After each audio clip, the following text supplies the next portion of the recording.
Hey everyone, I'm back for my second video. Today is February 3rd, 2010, and I am reporting to you from Dallas, Texas at the 2010 Creating Change Conference, which is an annual conference put on by the National Gay and Lesbian Task Force. It's the largest LGBT activism conference in North America. I will be joined by approximately 2,000 to 2,500 queer activists this weekend, all converging in Dallas for this amazing event. It's my second year at Creating Change, and needless to say, I'm extremely stoked about being here right now. I'm reporting to you from my hotel room at the present. Been here for a few hours now, and just kind of been winding down. Met some folks who I only knew on Twitter before today, so that's been really exciting. Got a chance to eat and have a drink. And now I am just hanging out in my room for a little bit, and I thought I would update everyone on what I'm up to. I have my program book here, and I'm getting my game plan for the weekend, because there are dozens and dozens of workshops, academy sessions, all day tomorrow are day-long institutes. My day-long institute for tomorrow is Trans Rights Now, Building a Strong Transgender Movement. Really, really excited about that.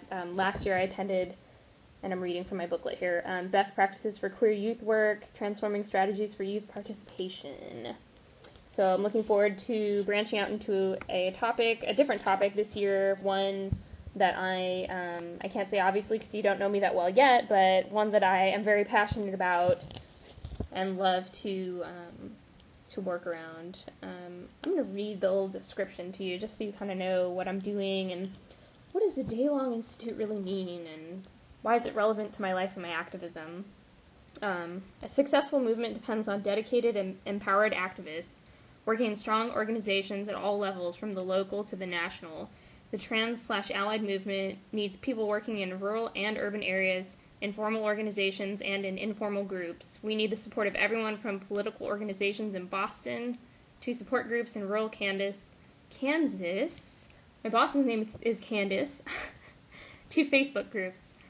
To successfully achieve our goals, we also have to manage our relationships with the rest of the LGBT movement and their organizations, and work with other social movements, whether they are single-issue organizations or groups focused on more than one area of advocacy, such as racial inequality, classism, disability rights, or the environment. Join a cross-section of trans/allied movement leaders in this institute as we feature problem-solving, skills-building, strategy sharing, and lively discussion of the difficult questions facing the trans/allied movement today. And there's this intensely long list of folks who are participating in this day-long institute as faculty, many of whom I admire, adore, and hope to talk with much, much more throughout this weekend. I have my little name badge here. There I am. That's me. Super excited. Got my little trans button on there.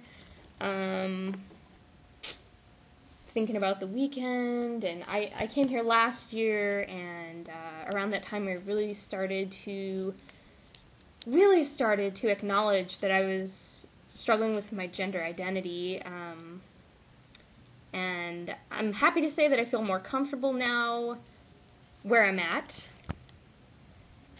Feeling things out still, but I am comfortable identifying as genderqueer today, and have been for the last several months since I came out over the summer. Started really telling people how I identified. So I'm excited about that. I'm excited to be presenting more of my authentic self that I'm comfortable with at this present. Little bit of anxiety about pronouns. My preferred pronoun is they, as in they said, rather than she or he said, or z even. But I'm also excited, and I think I'm really up to the challenge of being in queer space and saying, although some folks might perceive me as female identified, my preferred pronoun is they, and I identify as genderqueer. So I posted it on my Twitter earlier, putting it out to the Twitterverse, and I guess we'll just see what happens. I'm looking forward to having that conversation with people, as much as it's sort of something I fear at times, but the way I look at it is, if I can't feel comfortable in queer space, in trans space, probably going to have an even harder time being comfortable in the rest of the world. So this is a really great place for me to start and grow and talk about who I am and what's important to me. Excuse me. So there's that. I've been planning, and I'm saying a lot, and I hate that. I've been planning sort of the rest of my weekend in terms of workshops, and I won't talk too much about that now because I'll be updating throughout the weekend. But on Saturday, I am facilitating a caucus called Don't Call Me a Tranny Chaser. I stand corrected, actually. It's on Friday. I said Saturday. From 6:30 to 7:30 p.m. at the conference. It's my second time facilitating a caucus. My first time on my own. Excited about that. Here it is in the booklet. If you can see it. Don't Call Me a Tranny Chaser. Going to talk about...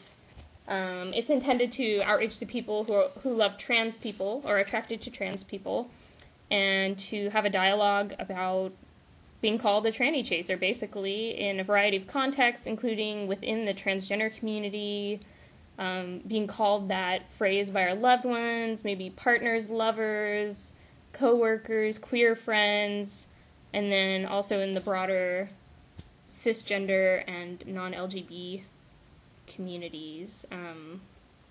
So I'm really looking forward to that. Some people have asked me about it already, which is very exciting. Looking forward to that being a great discussion. So I guess for now, I kind of feel like I'm rambling a little bit. I'm going to close and say I'm going to have a great evening. Hope y'all found my talk interesting, and I will be updating you throughout the weekend about the wonderful things that are going on at Creating Change in Dallas. You can also follow me on my Twitter for more frequent updates and quotes from presenters, plenary session speakers, etc. at Dr. Meltron, Dr_Meltron. So I'll see you tomorrow.